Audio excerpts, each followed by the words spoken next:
Necesitamos un nuevo acuerdo hacendario. Necesitamos una nueva discusión completa, insisto, de qué queremos y eso cómo nos lo repartimos entre todos. ¿Ese pacto fiscal, digamos, será uno de los primeros actos de gobierno de Ricardo Anaya?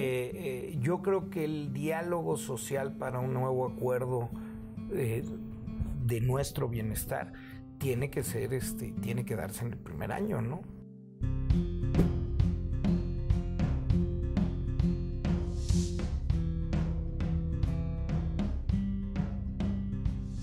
La primera pregunta es, porque queremos conocerte.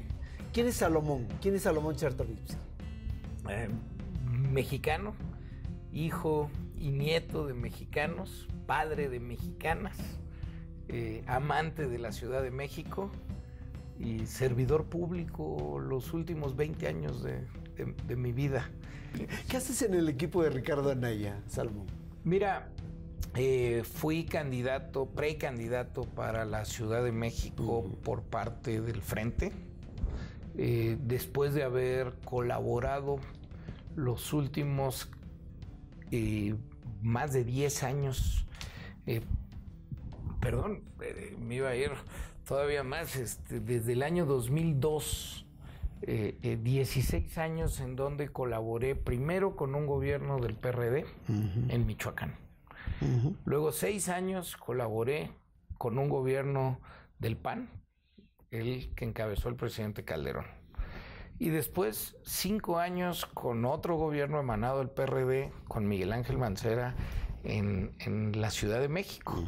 Entonces, yo te diría, yo soy un funcionario público del Frente. Es decir, yo sí he trabajado, elaborado con gobiernos emanados de ambos partidos y creo que esta posibilidad que se abrió de encontrar comunes denominadores de los temas relevantes para el país en donde había convergencia de diferentes fuerzas políticas es una gran oportunidad para construir una cosa robusta. Y adicionaría una cosa, Samuel, que no lo he dicho además públicamente, pero respeto, admiro y Ricardo Anaya me parece, no solo por el proyecto del Frente, sino él en lo personal, me parece la mejor alternativa para México. Tu gran aspiración era ser jefe del gobierno de la Ciudad de México. Sí. Sí. Una aspiración que no se concretó, no en esta ocasión. Pues perdí. Perdí la precandidatura, puse mi alma, sí lo quería, no en una, yo te diría, no, y quiero entenderlo y quiero expresarlo, no era una aspiración mezquina ni anodina, había estudiado, me había preparado, conozco a profundidad los problemas de la ciudad y sabía no solo el cómo, sino los detalles del quehacer para mejorar la ciudad. Entonces sí, me sentía con todos los elementos, con todas las herramientas, pero bueno, pues así es la política a la cual nunca me había metido. Ahora, además, a la que aspirabas es una posición eminentemente política, digamos, sí. Como jefe de gobierno. Déjame decirte, sí. El jefe de gobierno, uno llega haciendo una campaña política y haciendo política. Pero la responsabilidad, Samuel, de quien ocupa la jefatura de gobierno, es quizá de los espacios ejecutivos que requiere mayores capacidades administrativas gerenciales, ¿no? A diferencia de, yo te diría, de cualquier entidad federativa, en donde el gobernador, pues de alguna manera puede dar los grandes trazos. Esta ciudad todos los días requiere del administrador sobre los detalles. Es una ciudad intensísima en política pública diaria. Ahora, sí, pero bueno, pues eso. Ricardo Anaya te ha presentado en foros públicos como el próximo secretario de Hacienda. Sí, él llega a ser el presidente de la República a partir de julio de este año. Más bien, no, yo te diría... ¿Te ves ahí? ¿Te ves como secretario de Hacienda? La invitación que me hace Ricardo Anaya y los presidentes de los partidos que componen el frente es para coordinar el programa de gobierno y las propuestas. Eso que ya ha quedado plasmado, ¿no? El libro que llevó Ricardo Anaya al debate, 158 propuestas primarias para los diferentes temas, es un trabajo que me ha tocado coordinar. En efecto, como soy economista, como he dedicado una parte de mi vida al estudio de los temas económicos y sociales, he estado encabezando también la asesoría económica y la vocería, el debate con las otras fuerzas políticas de los temas económicos. Pero hasta ahí, hoy estoy participando en la campaña con Ricardo, con el Frente. ¿Te ves como secretario de Hacienda? Me veo como servidor público, Samuel, te lo digo de corazón. Tengo la impresión, o me das la impresión, de que el ser secretario de Hacienda no es lo tuyo. El servicio público es lo mío. Desde cualquier trinchera. He estado 20 años en donde gran parte estuve en el sector social y salud. Los últimos 5 años de mi vida en la parte económica. Y yo quiero seguir sirviendo, si se puede, a mi país. Si Ricardo Anaya es el próximo presidente de este país. Va a ser el próximo presidente. Bueno, en ese supuesto, tú estarías como parte del gabinete de ese presidente. Yo estaría... no necesariamente en Hacienda. Yo estaría más que contento de poder servir a mi país, a lo que me convocara Ricardo Anaya y el gobierno de coalición, porque recordemos que la aspiración del Frente es esta generación por primera vez de una corresponsabilidad del Ejecutivo con mayorías legislativas, ¿no? Y con contrapeso. Leyendo y entrando en los temas económicos, pero leyendo el documento, que por cierto es un documento enorme, con una gran cantidad de propuestas, de acciones y de deseos, diría yo, de lo que se piensa llevar a cabo ya en el ejercicio del gobierno. ¿Acaso esta larga lista no es más bien una lista producto de un acuerdo político que de un programa económico consistente y realizable? Mira, inicia como una plataforma, y eso es una plataforma. Sigue con un programa primario de gobierno, que es lo que presentó Ricardo Anaya y estará siendo público en los próximos días para su escrutinio, su diálogo, su debate. Después, una vez que gane Ricardo Anaya el 1 de julio, pues tocará el equipo de transición empezar a desdoblar, ya con la retroalimentación que haya habido a lo largo de la campaña y ya con el diálogo de cara a gobernar, pues irle poniendo pesos y centavos, ir poniendo metas. Y al iniciar los gobiernos tienes que poner en blanco y negro el Plan Nacional de Desarrollo, que es donde ya la aspiración expresada en una plataforma, pues se tiene que transitar a ser un plan asequible. Entonces yo te diría, son etapas. Cuando la utopía deja de ser utopía, pues cuando se realiza. Y pues cosas que no se han realizado parecerían a veces fuera de posibilidad. Me sorprende mucho en el diálogo público, Samuelito. Digo, tú eres experto, llevas 3 décadas en el periodismo económico. Pues antes se decía que pensaras fuera de la caja, ¿no? Era así como invitarte a pensar diferente. Yo digo, a veces deberíamos de pensar fuera de la restricción presupuestal, ¿no?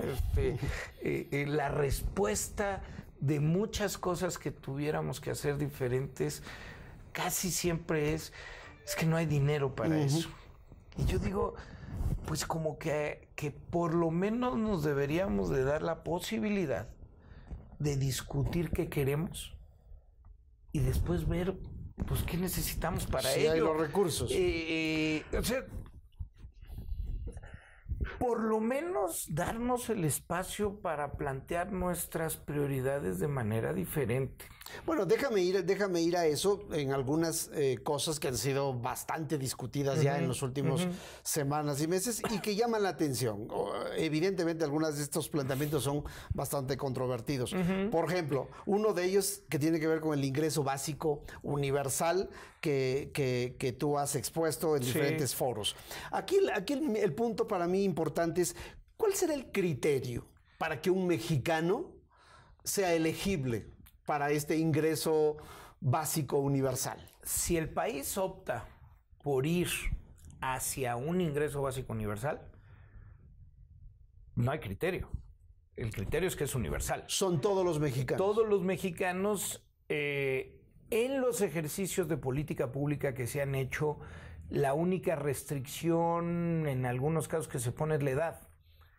¿A partir de qué edad alguien empieza a recibir un ingreso de ciudadanía? En algunos casos son mayores de 18, puede ser mayores de 15. Pero esto quiere decir que un empleado o un desempleado recibirán el ingreso básico. O tú, Samuel. O cualquier persona, cualquier mexicano. ¿Estamos hablando de los 125 millones de mexicanos? Quítale tal vez a los niños, insisto. Entonces sí, puedes estar hablando de 100 millones de mexicanos en la aspiración última de esta política ¿Hay pública. algún análisis de costos sobre esto? ¿De lo que significa? Sí, por supuesto. A ver, primero, y llegamos a lo mismo, porque si tú le pones hoy cualquier cifra, que es el otro tema, ¿cuánto? Porque el ingreso básico tiene que ser un monto mensual suficiente para poder sobrevivir, es decir, comer, pero no puede ser mayor a la barrera en donde desincentiva o le quita estímulos a trabajar o a buscar ganarse la vida. Entonces, ahí hay un tema. Y en efecto, si tú dices, pues multiplica 100 millones por lo que quieras que fuera la cantidad mensual, vas a decir, híjole, pues esos son Empieza por un salario mínimo. Empezando, por ejemplo, un salario mínimo que es para 2, pero digamos medio, ¿no? Y sí, yo te diría, Samuel, sí, pero nadie ha dicho que el 2 de diciembre del 2018 100 millones de mexicanos recibirán ingreso básico. Eso es lo que hay que dejar muy claro, que este tema tiene que ser un proceso gradual, medido, en donde se tiene que ir piloteando. Hoy no se ha implementado en ninguna nación en extenso. Hay ejercicios interesantes a estudiar en Oakland, California, en la India, en Kenia. Bueno, en Finlandia se está echando para atrás, para el próximo año. En Finlandia traen un debate, en efecto, eran casi 700 euros al mes. Se empieza en un piloto de 2,000 personas que estaban desempleadas y así es como inicia, y aunque recuperaran el empleo, se siguió para ir midiendo cuáles eran los impactos, y sí, hoy hay un debate no concluso, un debate en Finlandia en donde el Ministerio de Seguridad Social quiere continuar con el piloto y un gobierno con otras características quiere dar por terminado el piloto. Ese es un ejercicio. Hay otros... Quieren dar por terminar el piloto porque para los contribuyentes de alguna manera les cuesta muy caro, porque además habría que incrementar la tasa del impuesto sobre la renta. No necesariamente. Es parte del debate que hay. No necesariamente, son los debates que hay que dar. Pero a ver, yo te diría, cuando inicia el Seguro Popular, la reforma, la ley que da vida al sistema de protección social en salud, cuya aspiración era dar un mecanismo de financiamiento para la gente que no tenía asegurado su financiamiento para la salud a través de la seguridad social. Los contraargumentos eran más o menos los mismos que ahorita se esboza, ¿no? Es que cómo se va a pagar, es que ve cuánto cuesta. Y empezó, y de 2003 a 2006 se afilia 1 millón de personas. Y hoy tenemos 57 millones de personas. 15 años después. El programa Oportunidades empieza en el 97, 98 con 300,000 personas. Hoy hay 24 millones de personas en 20 años. ¿Qué te quiero decir con esto? La política pública no es inmediata. La política pública no está exenta de errores, no está exenta de vamos 2 pasos para adelante y esto salió bien o no salió bien. Yo creo que es tan ambiciosa la propuesta, cataliza de manera tan clara una parte relevante de nuestras preocupaciones actuales y futuras, que es una política que vale la pena probar. Digamos, el gobierno de Ricardo Anaya lo va a aprobar. Lo va a aprobar. Lo va a aprobar. Déjame estreso un poquito la idea. Sí. Con la pirámide demográfica hacia los próximos años, que seguramente lo tienen contemplado, porque esto podría hacer más complicado todavía hacia adelante el probar un modelo de esta naturaleza. O no, Samuel, yo quiero insistir, hoy hay 6,491 programas sociales. Solo 152 de ellos están evaluados. Muchos de estos programas sociales tratan sobre una transferencia económica hacia diferentes sectores. Ya hablábamos de 24 millones de mexicanos con una transferencia económica a través del programa Oportunidades. Hablamos de una cantidad relevante de adultos mayores que están en diferentes programas de pensiones no contributivas a lo largo y ancho del país. Hablamos de programas relevantes de madres solteras, de jóvenes. Bueno, todos esos programas con sus diferentes características, muchos de ellos sin reglas de operación, sin evaluación, todos estos programas tendrían que converger en una sola fórmula de transferencia que sería el ingreso básico. ¿Cuánto nos cuestan estos 6,000, más de 6,000 programas? ¿Tienes Mira, una idea? El gasto anual en política social es de alrededor de 2.4 billones, miles de billones mexicanos. Sí. La mitad más o menos es en educación y salud. Eso se conserva. El resto está fragmentadísimo en todos estos programas. De transferencias prácticamente. Sí. Entonces, yo te diría, si tú te planteas un proceso de 2 décadas para que pues a Samuel y al ingeniero Slim le tocaran, tú tienes el tiempo suficiente para ir haciéndolo de manera ordenada, con muchas ventajas, Samuel. Yo te diría, para mí la primera es casi ética. Hoy hay 10 millones de mexicanos en pobreza extrema. ¿Cómo terminas con la pobreza extrema? Pues por la puerta. Yo digo, a ver, hay 10 millones de personas que llegan en la noche sin alimento. Bueno, ¿cómo se termina eso? Aquí está, alimento. Compren. Bueno, a mí me parece, ¿le alcanza a este país eso? Mi respuesta es En definitiva, a este país le alcanza. Si se hace con transparencia, se hace con eficiencia. Otras ventajas, terminas con la trampa de la pobreza, Samuel. En estos programas, muchísimas veces la transferencia te obliga a hacer un estudio socioeconómico y a ponerle rayitas a quién está y quién no está. Y hay familias enteras que deciden mantener condiciones de pobreza para no perder sus transferencias de estos programas. Con esto eliminas ello.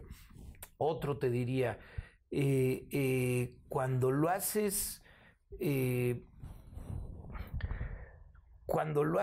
a través de un medio de pago electrónico, cuando les pides que se registren, si tú quieres recibir tu ingreso básico, vas a tener que estar registrado. Y estar registrado quiere decir que vas a estar en el SAT, que vas a tener una transferencia electrónica, bancarizas, formalizas de un golpe. Es decir, realmente podría la suma de virtudes que esto tiene generar que sea factible, que sea posible. Ahora, déjame ir a un tema de consistencia, porque estamos hablando de renta básica universal. Sí. Y también en el programa planteado por Ricardo Anaya, encuentro además la seguridad social universal. Es decir,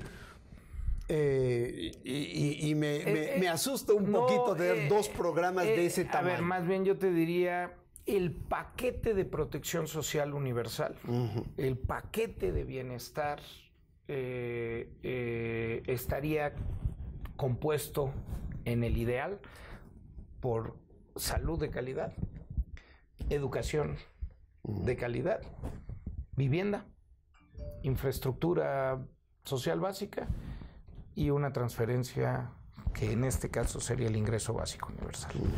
Porque elimina las pensiones no contributivas y elimina cualquier otro esfuerzo de transferencia para grupos en alguna situación de vulnerabilidad. Entonces yo te diría al revés, lo hace mucho más consistente y tiene una oportunidad de ordenar el gran dispendio que hay muchas veces. Ahorita vamos un poquito a la política fiscal, que ha sido un tema, ustedes lo abordan también allí, pero ha sido un tema complicado a lo largo de décadas, ¿no? ¿Cómo no? Y se requiere, de hecho... Y no es el más sexy, ¿no? Para las campañas. Así es, no es el más sexy. Pero habla del dinero y de los recursos disponibles para hacer todas estas cosas. Nada más déjame detenerme en una cosa, Salomón. Tú cuando fuiste secretario de Salud con Calderón, en agosto de 2012, dijiste que se había alcanzado la cobertura universal en la materia, es decir, en salud. Y lo dijiste, salieron en todos los medios. Hoy nos estás planteando para 2018-2024 alcanzar la cobertura universal en salud. No sé a qué te referías en aquella ocasión y a qué te refieres hoy. Y he tratado de ser muy claro y es más, te diría... No son matices, son cosas muy serias y muy claras. Efectivamente, en 2012 México alcanza la cobertura financiera para la protección de la salud. Dicho de otra forma, que todo mexicano tenga un mecanismo de financiamiento para su salud. Eso no significó, y no significa hoy, que todo mexicano de manera efectiva pueda hacer valer con calidad su atención médica. Y ahí es donde todavía estamos atrapados, y es lo que tenemos que avanzar. Donde tenemos el gran siguiente paso es cómo hacer efectiva la atención médica en las necesidades. ¿Aquella ocasión te referías al Seguro Popular? Me refería a que todo mexicano en ese momento ya tenía un mecanismo para poder financiar su salud. Dicho de otra manera, y déjame ponerlo en... Cualquier mujer en México hoy que tenga un cáncer de mama tiene el derecho de que su padecimiento sea financiado. Toda mujer de manera universal. Y así te lo diría de la gran mayoría de los padecimientos que puede tener una mexicana o un mexicano. Eso sí se logró. Eso sí se logró. Se te ha criticado, y te lo pregunto, que en su momento, cuando fuiste titular del Seguro Popular y luego de la Secretaría de Salud, te opusiste a un sistema universal de seguridad social. No, fíjate que no sé eso, ¿por qué lo dices? Lo que siempre yo he dicho, a ver, yo en este tema he sido muy claro primero, cuando hablamos de universalizar la salud, tenemos que estar conscientes que no es un tema de seguridad social universal, es un tema de protección social. ¿Por qué la diferencia? Porque no, en seguridad social siempre está referido o está concatenado a tu estatus laboral. La protección social es para el cumplimiento de derechos que entre todos decidimos que son para todos. Y ahí hay el primero. Y el segundo tema sí es el cómo. Y aquí te diría más bien, ahora sí que yo sí sé cómo hacerlo. Esa es la diferencia. Lo que siempre he dicho, para universalizar la salud, no se empieza con cambiar la ley y decir, ahora ya es un solo sistema. Se empieza en la administración del sistema para generar economías de escala y fundamentar la posibilidad de que el servicio sea y se convierta en una cosa mucho más eficiente. Y lo empezamos. Terminamos el sexenio del presidente Calderón con el primer piloto de no universalización en la ley, sino universalización en el mecanismo de atención, y fue en Baja California Sur. ¿Qué quiere decir universal? Tú tienes un mecanismo de entrada al sistema de salud, tú sabes cuál es tu clínica asignada y a dónde tienes que ir. A partir de que tú entras al sistema, se genera y se tiene que construir, no está construido todavía, un sistema de referencia y contrarreferencia para que de tu puerta de entrada se te pueda enviar para que te atiendan según lo que requieres. ¿Qué quiere decir esto? Que si yo necesito que quieres unos rayos X y no está en la unidad médica que es mi puerta de entrada, se tiene que tener un mecanismo y un sistema para que tu médico que te recibe te diga, vas a ir a la clínica que está aquí, sin importar si es una clínica del IMSS, del ISSSTE, y ahí te van a hacer tu estudio.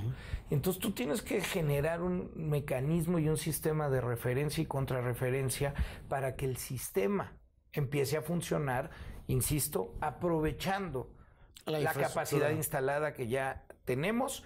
Dos, aprovechando los recursos humanos escasos que ya tenemos. Te digo, el caso de Baja California Sur, si mi memoria no falla, y esto era 2012, en Baja California Sur, en el sistema público había un oncólogo pediatra, un cirujano oncólogo pediatra. Bueno, si un niño requiere de atención en materia oncológica, ese médico, si está en el IMSS, pues no podría haber atendido a un niño que tenía su financiamiento a través del Seguro Popular. ¿Cómo aprovechas esos recursos escasos que tenemos en el sistema? Entonces, mi apreciación del cómo en el sistema de aspiración universal es que por donde tenemos que empezar es por lo que a nadie le gusta hablar, ¿no? Muchas veces somos muy dados a pensar que porque ya cambiamos la ley, ya todo va a fluir. Mi experiencia en el servicio público es que no, que pues nos tenemos que meter ahora sí que a la parte de atrás del sistema, arreglar esa parte de la política pública, y entonces te dé el soporte y las características para decir, ahora sí universalicemos el sistema. Pero no puede ser no puede ser de arriba para abajo, porque simplemente, Samuel, no sale. No funciona. No funciona. Déjame ir rápidamente a esta parte de la política fiscal. Me llamó la atención cómo lo describen. Política fiscal orientada al bienestar de las familias. Me sonó a van a bajar impuestos. Yo te diría... digo, no puedo imaginarme. A lo que te debería de sonar es a que vamos viendo qué se necesitan para todos como primer paso. Y después vemos cómo lo pagamos entre todos. Pero a ver, ¿qué está proponiendo Ricardo Anaya, que yo creo que es el gran diferenciador en este tema que luego a nadie le gusta platicarlo? Y es, tú no puedes discutir la parte impositiva si no discutes en paralelo el gasto en eficiencia y en transparencia. Porque si tú sales únicamente con este tema de necesito más ingresos porque el gobierno pues necesita más, claro que el gobierno necesita más, necesitamos más para agua, para carreteras, para aeropuertos, para puertos, una parte va a venir del sector privado, pero otra, la inversión pública es insustituible en muchos. Necesitamos para mejorar la salud, necesitamos para la calidad de la educación, necesitamos para pensar en un ingreso básico universal, necesitamos un chorro de cosas. ¿Pero qué te va a decir la gente? Pero se los voy a dar para que se lo lleve un gobernador y tenga ranchos y tenga cosas. Es decir, ni un peso más si no me rindes cuentas. No hay un solo peso más que se le pida a la sociedad si eso no va acompañado primero de un gran acuerdo en donde la gente tiene que saber cada peso del gobierno a dónde va, cómo se va a distribuir, cómo se va a gastar y cómo va a impactar. ¿Están pensando en un pacto fiscal? Necesitamos un nuevo acuerdo hacendario. Necesitamos una nueva discusión completa, insisto, de qué queremos y eso cómo nos lo repartimos entre todos. ¿Ese pacto fiscal, digamos, será uno de los primeros actos de gobierno? Mira, yo creo que el diálogo social para un nuevo acuerdo de nuestro bienestar tiene que ser, tiene que darse en el primer año, ¿no? Ahora lo pongo... Y tendrá que ser parte del gobierno de coalición, y ahí es otra vez las mayorías legislativas que se pueden generar a partir de una coalición de gobierno. Déjame lo pongo en pesos y centavos porque este es un asunto de caja, ¿no? Tú dijiste que no debemos restringirnos al dinero, pero bueno, tenemos una caja limitada hoy que además está muy presionada por costos financieros elevadísimos, pues sí, una gran cantidad de presupuesto va a costos financieros elevados, un crecimiento de endeudamiento, pensiones crecientes de una manera peligrosa, y solamente me detengo con esas dos cosas. Pero digamos, si tenemos ya estos problemas de caja con estos dos elementos, bueno, ¿cuáles serían los lineamientos que habría que plantear de entrada en ese pacto fiscal? Te diría, por ejemplo, la reforma fiscal dio 6 puntitos más del Producto Interno Bruto. Es muchísimo dinero. ¿Y dónde está? Pago de intereses y de comisiones de ley. El año pasado fue el año más bajo en 70 años de inversión pública. ¿Dónde está la anterior administración terminó con 84% de incremento en términos reales en financiamiento a la salud. Ahorita vamos menos 3% en términos reales en materia de salud. Hay recortes en educación, hay recortes en agua y no hay recorte en gasto corriente. Yo te diría, no puede ir esta discusión en solitario. ¿Cuáles son ¿Cuáles son los rubros de gasto corriente que hay que recortar de inmediato, de entrada? Mira, yo estoy consciente que sí hay mucho gasto excesivo y superficial. ¿Cómo decirlo? La descamionetización. ¿Estás de acuerdo con López Obrador en ese sentido? Yo tengo diferencias profundas él habla acerca de reducir sustancialmente. En una austeridad malentendida, porque los gobiernos necesitan invertir. Por ejemplo, un gobierno no se puede entender sin inversión en tecnología, en telecomunicaciones. Cuando hablo de gasto corriente, no es lo mismo no es lo mismo un asistente, los múltiples asistentes que luego tiene un secretario de Estado, que un investigador del Instituto Nacional de Nutrición. Eso es gasto corriente, no son el impacto que tiene la inversión del Estado mexicano en cada uno de estos rubros es completamente diferente. Entonces creo que ahí el no hacerlo a rajatabla, como lo proponen muchas veces Andrés Manuel, a mí me parece relevantísimo. Por eso, sin simplismo, Samuel, yo insistiría que esta discusión tiene que ser mucho más amplia y tiene que conllevar el aseguramiento de que cada peso público va a tener absoluta transparencia. Digo, como tú lo haces en tu propio medio, tú transparentas todos tus ingresos. ¿Por qué el gobierno no puede hacer eso? Si hoy además la tecnología, y déjame, me meto tal vez a términos que tal vez ni tú ni yo, pero bueno, los jóvenes que vean tu sitio sí lo van a entender, pero hoy la tecnología blockchain te permite, que es la tecnología base de las criptomonedas, esa tecnología te permite la trazabilidad completa de cada peso. Que yo sepa mi peso que pagué de agua, de ISR, de predial, a dónde entró y a dónde acabó. Pues me parece que es un punto insustituible para saber cómo nos debemos de corregir nuestro acuerdo, sobre todo nuestro acuerdo de confianza. Todos en la plática diaria es, pues, ¿para qué voy a pagar impuestos si se lo van a robar? Y no les falta razón.